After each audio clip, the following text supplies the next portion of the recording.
one of my adolescent daughters came by and looked at me and said, what are you stressing over? I said, I'm trying to synthesize the last 25 years of my life, what I've seen in breast cancer. I guess you could call it a midlife breast cancer talk. And it's getting hard. And she just thought about it and said to me, Dad, midlife crisis? Midlife only if you expect to live to be 105. And I wouldn't expect that. And she said, and I said, it's past your bedtime, so go upstairs. So it is, in some ways, a midlife crisis talk for myself in terms of what I've seen happen in my own career in breast cancer. And I'm hoping to share with you, again, little snippets of what I've seen that I think is emblematic of the move towards personalized breast cancer medicine. So as always, I'd like to start off with a patient that teaches us something, taught me a lot. 36-year-old white female and no significant past medical history who first noted a left breast mass in the lateral aspect of her breast. Went to a gynecologist who confirmed that there was a mass, requested a mammogram demonstrating a suspicious lesion, and she went on to have an excision of a 2.1 centimeter infiltrating moderate to poorly differentiated breast carcinoma, estrogen and progesterone receptor positive, with evidence of lymphatic invasion, and margins are negative. She had an axillary lymph node dissection. 0 lymph nodes out of 25 were involved with breast cancer. So after today's talk, you probably question why did she have 25 lymph nodes removed when they were all negative. And this was in 1993. This was the second patient I saw on my first day as an attending. And I never forgot her. And I recommended at that time, I know this is a sophisticated audience, but something called CMF chemotherapy. We still use it, cyclophosphamide methotrexate 5-FU chemotherapy based on her tumor size, and tamoxifen because her cancer was estrogen sensitive, and this would block the receptors. Now, I thought I had done a great job. I was proud of myself. I wore my white pressed lab coat quite well, and I thought I was finished with everything. And she stopped and said, can you please explain why? And I was very confident. I knew everything. I passed my boards just the week prior to that. And I said, well, I know without chemotherapy, you have about a 25% risk of developing metastasis based on your tumor size, absence of lymph nodes. With CMF chemotherapy and tamoxifen, we can decrease that risk to 14%. Great. I was really proud of myself. She said to me, you have to explain a little more. And so where did I come up with those numbers? And why is that important? For the longest time, we've started off with trying to decide what is the risk that the cancer poses to the patient after it's removed for recurrence, for metastasis. And how was that arrived at? For many years, we followed patients where we removed tumors, looked at what we could at that time, the size of the tumor, you could measure it with the ruler in the pathology lab, you could look at how many lymph nodes are involved with cancer, and these patients were followed over time and looked to see what happened to them over time. And essentially, for every centimeter of breast cancer left untreated, there's approximately a 12% risk of metastasis if you look at all breast cancers lumped together, pun intended. And for every lymph node involved, about a 6% risk of metastasis.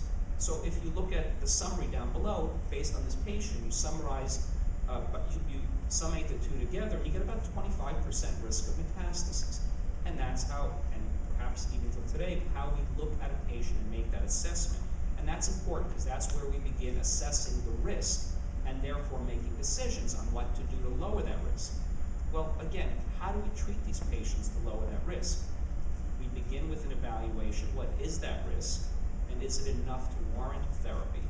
We look at various studies, those that are consortium studies where we put together the world's randomized literature and what happened to patients with different treatments, and individual research studies and what benefit did they have on risk of recurrence reduction. And we increasingly ask the patient for her preference, thankfully. And in the end, we use this to decide what do we recommend to that patient in front of us. So again, going back as an example to this patient, based on what I've just presented, she came with a 25% risk of recurrence. Tamoxifen, we know, lowers all couple's breast cancer risk as a group a certain amount, so she would go to 19% if she only took tamoxifen. If she only got chemotherapy, 17% risk, and if you put the two together, she would have only a 12% risk of metastasis. And this really was how we had, and perhaps to some degree, make our decisions today. Now, over the last 25, 30 years, what have we done? We've taken this way of deciding on what risk is, and we've developed different chemotherapies. On the y-axis, you can see what percentage of patients remain disease-free. And along the bottom, it's the number of years. And if we look at this cartoon, this is what's happened over the years. The yellow line shows that without any therapy, over time, more and more women develop recurrences. With the first generation of chemotherapies, CMF, there was an improvement. Patients did better in that purple line. And then when we developed drugs like doxorubicin, what we refer to as adriamycin-based therapy, there was an improvement, that light blue line. And then when we used drugs like Taxol, paclitaxel, the taxanes, the green line, there was still further improvement. So over time, with the advent of newer therapies, we would make incremental improvements upon the previous standard. And this, in aggregate, has led to a significant improvement in all comers lumped together with breast cancer. But going back to my patient, she was persistent. I think she smelled the fact that I was kind of green behind the ears. And she asked, why should I receive chemotherapy if I do not know if I would personally benefit from it? You implied 75% would not recur without any therapy, and some patients would also receive chemotherapy without any benefit. They'd recur. Can you tell me if I'm one of those individual patients more likely to benefit or not? And is everyone's breast cancer the same? And if not, do you recommend CMF to everyone? Why would you? That was my first day. I was going down in size, and I said to myself, you just can't know that. And I went up on my way, and I answered the questions, and I was hoping I could get out of the room as fast as I can. But what she was asking has stayed with me, and it's how do we know how best to assess that individual in front of us, not based on the size of the tumor, but on the tumor's characteristics and perhaps her own. And she was basically asking for personalized breast cancer medicine, and I did not have those answers. So as we go forward, how has the field of personalized breast cancer medicine moved forward? One way is through the development of specific targeted therapy that takes advantage of something specific to that patient's breast cancer. And one of the first groupings besides the estrogen receptor have been something called the HER family of receptors. Most of you have heard about HER2/neu. It's part of the epidermal growth factor receptor family. And what these are these molecules that go from outside the cell through the membrane and into the inside of the cell, and they float around in the cell, on the surface of the cell. And when they bump into each other, if there's lots of them, bumping into each other actually activates these receptors, as shown here. When they come together, they activate pathways downstream of them, causing cells to proliferate, to survive, to repair, and to beat worse breast cancer cells and more aggressive cancer cells. So targeting this family of receptors, in particular something called HER2/neu, which is overexpressed in about 20 to 25% of breast cancer patients, became something that was very important in the early 90s. Thankfully, I was part of a group that did some of the earliest research on these molecules called antibodies against HER2/neu. Trastuzumab or Herceptin was that first molecule, and I treated, as a fellow, the second patient in the world to ever get Herceptin, and I watched her metastatic breast cancer just with Herceptin, not chemotherapy, go away and stay away for over 10 years. So this was really the beginning of targeted, rationally designed therapy, and something based on a specific feature of cancer. And so when Herceptin became acknowledged and approved in the setting of metastatic disease, it was then moved to early stage breast cancer to ask the question, if added to the chemotherapy of these patients, can it further reduce the risk of metastasis? And this here is a pivotal study that was presented at ASCO in 2004. Two studies together that asked the same question. It was really interesting for me because this was probably the biggest study to come out in the last 25 years, a game changer, as you know. And I remember walking into this room with about 25,000 people. There were all these cameras because they knew that this was going to be presented on that date. And the leak was that it was a positive study. So it was like, you know, at a golf event with all the cameras in a row facing the stage. Everyone is standing room only. And George Sledge, a Midwesterner, no offense to anyone who's a Midwesterner, came in, he's very quiet, and he walked up to the stage and very monotonously presented the data. And everyone was waiting, and then they show this slide. And it shows the two studies side by side. And it shows in the blue line patients who had HER2 positive cancer, what happened to them over time if they got standard chemotherapy. And in the yellow lines, they're almost identical, what would happen with the same chemotherapy and adding Herceptin. And it was over a 50% further reduction in the risk of metastasis. Camera flashes went off. People stood on their chair. Oncologists were not that excitable, if you haven't noticed, were clapping hysterically. They were crying in the audience. George Sledge looked shocked. There were people with big lighters going like this. It was truly astounding. And why is that? Because it was the first time that we were able to specifically target something, individualize our treatment to a patient who had a reason to respond to a targeted therapy. And it has been a game changer of how we think about treating patients with breast cancer. And so since then, there have been many other examples developing specific targeting therapies, not based on how large a tumor is, but based on a feature of that tumor. One example of personalized breast cancer medicine. The other way we are personalizing breast cancer medicine is deciding, just like my patient asked, how do you know that I will benefit with chemotherapy? Do I need it? Why not just tamoxifen? How do you individualize those decisions? I just said to you, it was made blindly based on the tumor size, and we thought everyone's tumor was reflective of risk. We know people who have the same size tumors, no lymph nodes, we looked at them under the microscope, they would look the same, but yet the outcome would be very different. Biologically, they were different, molecularly, genetically.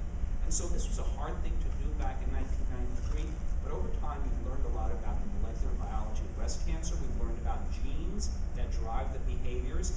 And so there have been people who've gone out and read all the literature as shown in this here. Punchline is Oncology, which I'm sure you've heard. But basically, people have looked at which genes help cancers behave badly or mean that they behave better and they respond to different therapies differentially. We've looked at this whole panoply of genes in the literature and distilled them to fewer and fewer that are more important. And something called Oncology was developed for patients like my own who are lymph node negative, where chemotherapy added to anti-estrogen therapy helps some but not others, was always contentious. And basically this allowed us to now separate patients based on their cancer's specific biology into groups that may or may not benefit from the addition of chemotherapy. Shown here is an example. It's actually a patient, not the same patient, of the same tumor size that I mentioned before. And as you can see here where that dot is, this patient's tumor indicated that her tumor was in the low risk range. And this patient who would have recommended chemotherapy a few years earlier, we now know will not benefit from chemotherapy. There is no further substantive reduction in that risk. Don't do it. And I would give only anti-estrogen therapy. The converse is if she was all the way to the right, the tumor was all the way to the right, I would have added chemotherapy. So this is a more nuanced, more personalized way to make decisions based on the individual biology, another aspect of personalized breast cancer medicine. And so my question still goes on. Are there still better ways in which we can discriminate breast cancers on a more individual basis? Not only about prognosis, but how to individualize our treatment options. And so what has happened over a number of years is we've developed the ability to look at the genetics of a cancer. We can sequence cancer genes. And when you do that and you look at across the left-hand side, the y-axis, are different genes. And across the top, they put in individual patients' tumors. And as you go down, the red and green colors indicate which of those genes are turned on and off. So when you look at breast cancer's patients and their tumors specifically, and you put them in these rows, you get to see patterns. And you see that some tumors are similar to others. And it doesn't matter how large they are, how many lymph nodes they are, it's about their biology, which genes are turned on and off. So we are now able to put patients into different categories. You've heard the other speakers refer to them, that we never had before. And we now know that regardless of size, lymph nodes, their biology can be similar to others. And this is a different way of approaching the individual breast cancer, the person with breast cancer. And it has led to us understanding that irrespective of size, some of these subtypes of breast cancer have very different prognoses, again, irrespective of size and lymph node, based on biology, and that we now can treat these, or starting to treat these differently based on that specific biology. So again, it is a paradigm shift of how we see patients. We are becoming blind to tumor size and blind slowly to lymph node involvement. So this is a slow and steady shift. Another example of personalized breast cancer medicine, or personalized medicine, is we focus on the tumor. But whenever we treat an individual, we're treating the person, and we are giving chemicals and drugs to their body. And their bodies have a genetic makeup that processes the drugs differently. One example, a common drug, is tamoxifen. When tamoxifen is given, it is processed in the liver and converted to much more active drugs called endoxifen. And everyone has a different genetic makeup. In some people's liver enzyme, the CYP2D6, is a normal metabolizer, metabolizes it plentifully to endoxifen, and you get a certain outcome. But some people, more than people realize, can have a poor metabolizer. There's a small modification in the gene that makes the enzyme work less well, and they get less endoxifen. And there's been some controversial data that says those patients therefore have a lesser outcome. And so my colleague, Dr. Barganier, and I looked at this and said, how do we try to overcome this? And we did a study where we looked at these poor metabolizing patients and actually gave them an individualized higher dose of tamoxifen to see if we could overcome that impediment. And in one pilot study, we showed we could. So again, when we think about personalized cancer medicine and breast cancer medicine, it's not only the tumor that needs to be looked at, but the host, the individual with cancer, and how we treat them. And this is an evolving field called pharmacogenomics. And lastly, we've all looked and heard about how genomics will change what we do. And it's really amazing because the Human Genome Project took how long and how many billions of dollars to actually sequence the human genome? Well, right now, you can do it almost overnight, literally, and not for billions, but you can get it currently. The cancer can be taken out, a piece of the sequence, so you can see the sequence, the DNA sequence of that individual cancer. It can be done in a matter of 9 hours. The machines, which were huge, actually it's the size of a printer, you can buy one. There's actually one that's made to be offices. People buy them in the future for offices. It's pretty astounding to see. And these are techniques that can actually sequence the DNA of that individual cancer. Why is that important? Because you start to look for what's driving the biologic behavior. Where is the Achilles heel of that individual cancer? And again, to try to individualize that treatment. Now, that sounds easy, but in the end, what have we started to learn? Along the x-axis, what we see are different genes that we have found can be abnormal in breast cancer. This is only a small sample. And along the y-axis is the frequency of some of these genes. And therefore, what is really hard is when you find these mutations. Two challenges. On the left, the more frequent ones that are abnormal, they would be great targets. But we don't have therapies that target those defects yet. And all the other ones on the bottom, they're very infrequent. And every one we find has certain mutations. And there aren't too many people where 2 or 3 have the same combination of 2 or 3 mutations. And that becomes hard because we have a moving target and we don't know how to best treat them. And you can't even enroll these patients in large studies of 1,000 or 3,000 patients because everyone is so different when you get down on genetic level. So this is the paradigm of what do you do with an N of 1? A single individual, how do you hyper-individualize that treatment? And it's a conundrum that we're all facing in developing new techniques of how to address that in clinical studies and in clinical care, but it is in evolution.